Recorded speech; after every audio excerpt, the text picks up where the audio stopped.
Paano kung magkaroon ng mga zombies sa loob ng isang barko?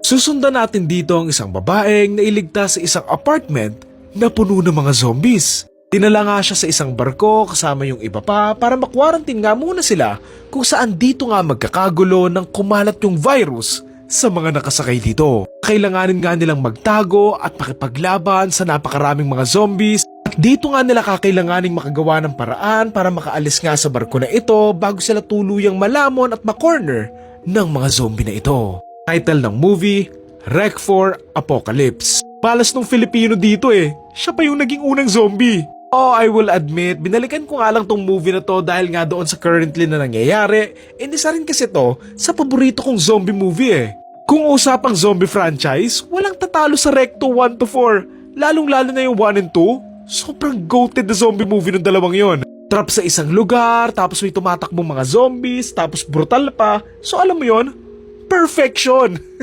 Story-wise, mababaw lang yung kwento nito na very typical survival zombie movie lang din, na very familiar na nga yung kwento, pero na-pull off naman nila ng maayos. Gustuhan ko na nakonekta nga nila ito doon sa 1 and 2, and syempre, sa part 3 na nandoon nga sila sa kasal. Ang malaking kaibahan lang nito doon sa part 1 to 3, ito lang yung hindi found footage, and it works pa rin naman since awkward naman if found footage pa rin to kasi nga, it wouldn't make sense.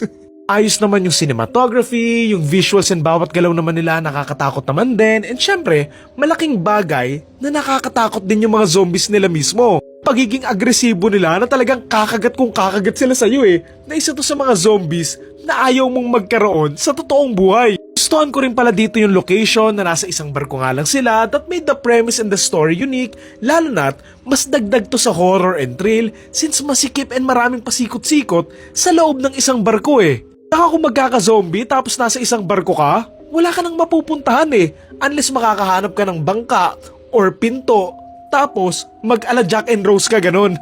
Again, like I said, story-wise, sobrang cliche lang, nothing special and predictable, pero enjoyable pa rin naman. Iba pa rin syempre yung mga nauna, pero they've maintained enough nga doon sa approach nila in terms of cinematography and sa mga zombies enough para magustuhan nga ng mga OG and bagong fans na hindi pa nga napapanood yung original.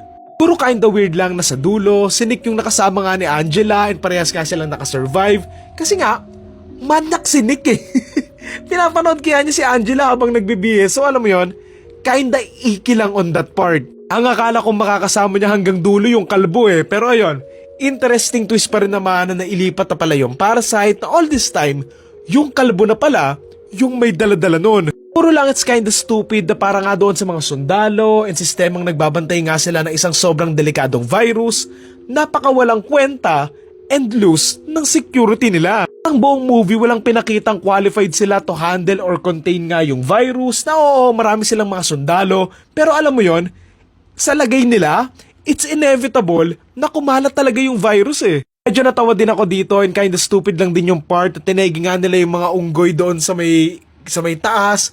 Kasi nga, somehow, hindi sila natalsikan ng mga dugo or naging infected man lang. Kasi sa previous films, kahit matalsikan ka lang or pumasok nga sa mata or bibig mo yung dugo, automatic, zombie ka na Pero dito, medyo malakas lang talaga yung plot armor. So yun lang naman, if naghahanap kayo ng magandang zombie, action, thriller, suspense, all into one, then, eto na yung panoorin nyo.